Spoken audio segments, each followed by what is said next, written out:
With me is Reham Khan. She's joining us from London. Hello, Reham. Welcome back to WION. Thank you, Palki. Thank you very much for having me. There's a lot of news that's coming out of Pakistan. What do you make of the opposition movement against Prime Minister Imran Khan? I think this has been a long time in the offing, and I think it's a case of for many analysts, for many commentators, for the public. I think that they have wanted Mian Nawaz Sharif and Maulana Saab to join arms and to see this resistance against the government of Imran Ahmad Khan Niazi. And I think that this is it's really nice. It's been very warmly welcomed across the board, and I think, as I said, it seems to be very focused and very purposeful this time. It doesn't seem like it's a half-hearted attempt, and all I can say is that we wish that it had happened two and a half years ago, actually. Right. The crackdown on the opposition parties has intensified in Pakistan. The media is facing curbs. And at the same time, Prime Minister Imran Khan claims there's an India hand, at least behind Nawaz Sharif, though he has nothing to substantiate this claim. Why do you think the Prime Minister is dragging India into this? I don't think that anyone takes what Imran says any seriously now. And I think it's just, if it's not comedic relief, it is quite sad, actually, because you see what he's done is to sort of implicate the Prime Minister of Azad Jammu Kashmir and former Prime Minister Nawaz Sharif, 3 times elected Prime Minister Nawaz Sharif, and of course the former Prime Minister Shahid Khaqan Abbasi in one of the cases that has just recently come to light. Although Imran says that he has nothing to do with it, the government and the cabinet have distanced themselves from this official sedition charges. But in interviews, what he's saying is just laughable. Honestly, it's tragic, if not funny, to say that India, if the former prime minister is talking about democracy. The former prime minister is talking about the rights of the people. The former prime minister is talking about vote ko izzat do. The argument is for civilian supremacy. He has never said anything in any of the speeches that we've seen so far, or even in the past, anything that would indicate any kind of Indian hand as such. And to be honest, if India wants democracy in Pakistan, and if India wants civilian supremacy in Pakistan, then I think that we have nothing to complain about. So I think it's just because Imran has no more cards to play, and the treason card is just as conveniently used and as flippantly used as the blasphemy card is in Pakistan. So this is a tried and tested card which has failed, and I think it just shows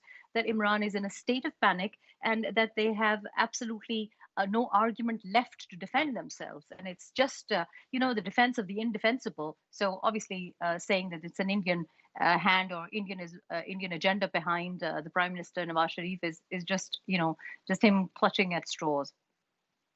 Right, and especially for a Prime Minister who came to power on an anti-corruption plank, the case of General Bajwa must have hit the government very much. What do you think it does to the image of the Pakistan government? I think just recently in an interview, Imran has said that I would not be a coward, and if somebody demanded my resignation, I would have that officer give him marching out orders. And if that were the case, I mean, Imran doesn't have the gall and the guts to accept a resignation by an officer who's not in uniform anymore, who's in a political role as a spokesperson. And I think that with the Asim Bajwa scandal, it's not about an individual also. It's because we have to understand that Asim Bajwa is now not in uniform, but is heading the most important project in Pakistan, the CPEC. And so this any kind of insinuation, even if it's false, needs to be proved otherwise. So not only that the government should have accepted the resignation, but I think that Asim Bajwa should have stepped down himself, so as not to jeopardize any future plans that he's obviously supervising or is a spokesperson for. And I think that this is now, because the scandal is out there, I think it must be left to us and the opposition to pressurize some sort of judicial or some sort of investigation into the scandal or the claims that Asim Bajwa has these companies overseas. And I think that is something that the opposition, and particularly the PDM, need to look very closely at, because I don't think that this is something that can be left at Imran's will to decide whether he accepts a resignation or not. Right. We at WION track Pakistan very closely, and we've seen this sort of gradual slide. The economy is in the doldrums. We know that the FATF sword hangs, and we've also tracked the opposition movement, the opposition coming together against the Prime Minister. The minorities in the country are struggling to survive. Would you say that this is among the worst performing governments that Pakistan has seen? This is the most dismal performance by any government, and that's a huge thing for me to say, but it's absolutely true. We have never seen this state of affairs, not even in martial law dictatorships. We have no money coming in. We have no control over the law and order situation. We have a huge issue with potentially a sectarianism threat.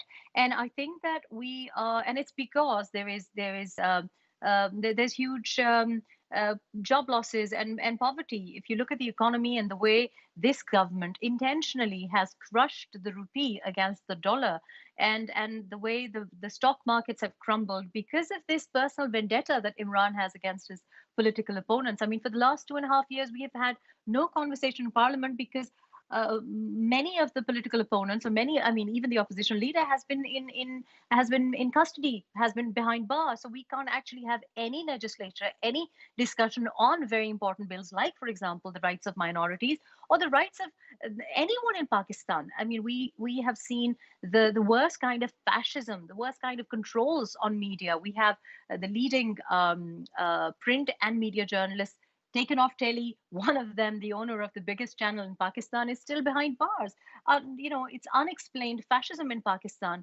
And of course, the economy is not helped when you have someone who is such a fascist. It, of course, affects consumer confidence. You've seen the consumer confidence index recently, where 4 out of 5 Pakistanis feel that there is no hope, that there's no future. And they also feel that this government has no direction. It's completely rudderless and has no direction. And I think that is a severe indictment. So it's not for me to say, it's what the public is saying.